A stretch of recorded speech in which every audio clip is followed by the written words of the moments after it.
नांदेड विधान परिषद निवडणुकीतून माजी आमदार माधवराव पाटील जवळगावकर यांनी माघार घेतली आहे। आज त्यांनी आपली उमेदवारी मागे घेतली तर काँग्रेसकडून जवळगावकर आणि रामदास पाटील सुमठाणकर यांनी उमेदवारी अर्ज दाखल केला होता।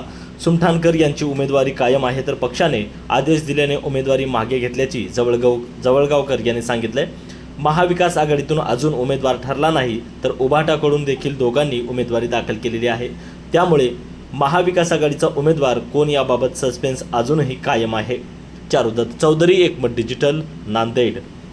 काय कारण आहे आणि काँग्रेसची आता पुढे रणनीती काय? आम्ही काँग्रेस पक्षाच्या आदेशानुसार मी आणि सोमठाणकर जी उमेदवारी दाखल केली होती, अधिकृत पक्षाची उमेदवार म्हणून रामदास पाटलांना त्या ठिकाणी उमेदवारी जाहीर झाली।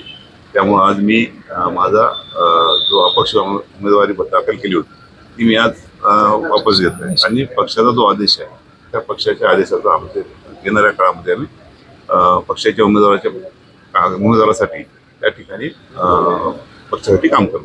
हदगाव, हिमायतनगर असेल किंवा मग जवळचे मतदारसंघ तुमचा प्रभाव आहे, नांदेड शहरातही प्रभाव आहे, कसे मतदार तुम्ही खेचून आणणार आणि तुम्हाला गरजही भासणार आहे इतर मतदारांची, त्यासाठी काय प्रयत्न? नाही, एक तर आमचे त्या ठिकाणी काँग्रेस पक्षाचे जवळपास 90-91-92 मतदान देतात आमचे काँग्रेस आणि महाविकास आघाडीचे म्हणून त्या ठिकाणी उबाटाचे असतील, त्या ठिकाणी शरद पवार राष्ट्रवादीचे असतील आणि असे काही बरेचसे मतदान आहेत की जे आज भाजपच्या नाराजीचे त्या ठिकाणी आहेत। त्यांना आम्ही त्या ठिकाणी आमची भेट, त्यांच्या संपर्कात आम्ही आहोत आणि याच्या पुढे जेवढं काही करता येईल ते निश्चित आम्ही पक्षासाठी करणार। राजकारणासाठी कट्टर विरोधकही एकत्र येत असतात। आता काही वेळानंतर अशोक चव्हाणांनी प्रताप पाटील यांची पत्रकार परिषद आहे, तर माजी आमदार म्हणून काय कॉमेंट करायला?